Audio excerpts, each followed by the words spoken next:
tout va bien, les routes sont vraiment très belles. Je pense qu'on va rencontrer un petit peu de brouillard dans la spéciale, donc voilà, on va rouler. Merci Cédric Robert.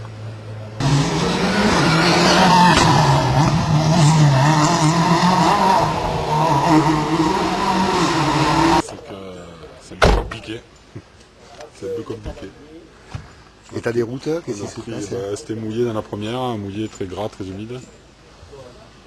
Et là, comme chaque année, voilà, du retard, donc c'est chiant. Merci Jean-François Mouret. Je vous explique. On fait tout à l'assistance pour chauffer nos pneus. Ensuite, sur le routier, on fait également tout pour ne pas les refroidir. C'est-à-dire, on laisse avoir des vitesses constantes, de bien prendre les virages, enfin tout ce qu'il faut. Et on s'arrête un petit peu avant quand on est en avance pour ensuite avoir encore 5-6 km à rouler pour qu'ils gardent leur température. Donc quand on arrive ici et qu'on attend 20 minutes, eh bien nos pneus seront certainement froids au moment de partir. Et des pneus froids, c'est très très dangereux. Disons que pour les pilotes, c'est pas une assurance de pouvoir prendre ces virages comme ils l'entendraient.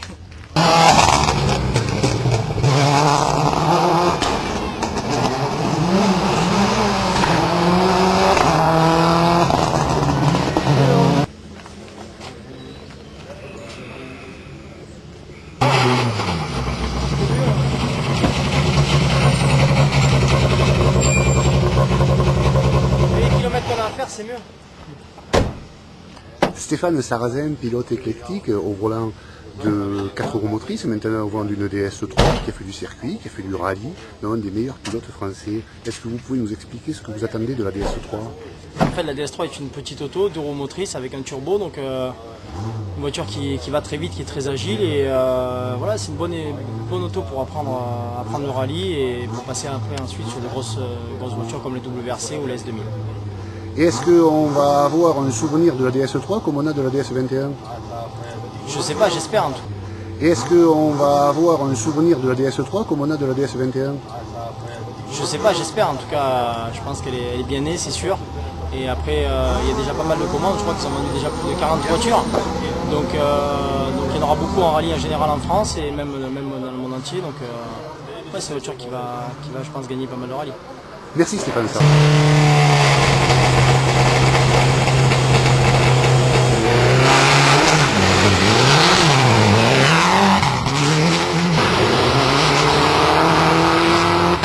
Ben voilà, donc nous c'est notre premier rallye des Cévennes et c'est un rallye qui est très plaisant, c'est un rallye qui est physique avec des routes d'hommes, il faut respirer.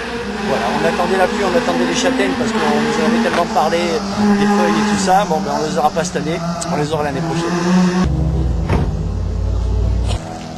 Bonjour Monsieur Veissette, est-ce que de faire passer cette auto entre les parapets des petits ponts dans les Cévennes, ce n'est pas trop problématique? C'est très très très difficile. En effet, elle est très large, elle a beaucoup de puissance.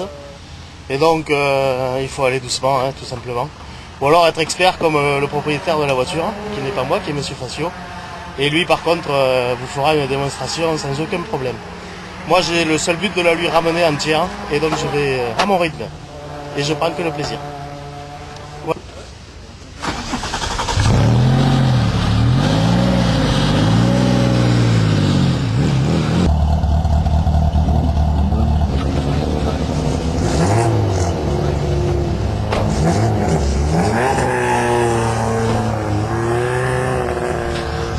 Cévennes, contente de toutes les deux?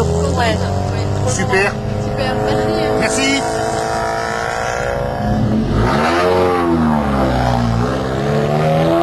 C'est quand même un terrain particulier parce que quand on découvre, c'est la première fois que je le fais avec Laetitia, on l'a fait une fois mais on débute. Il faut bien savoir noter et pour pas se faire peur et puis surtout pour être à l'arrivée. Nous on va pas miser autre chose que l'arrivée.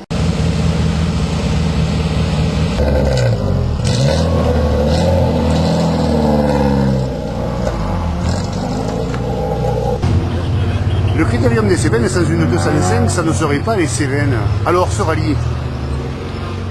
Ce rallye c'est bien, c'est un beau rallye de toute façon et c'est sûr que les 205 on n'en voit plus beaucoup maintenant donc je vais essayer d'arriver au bout sans la casser quoi. Voilà.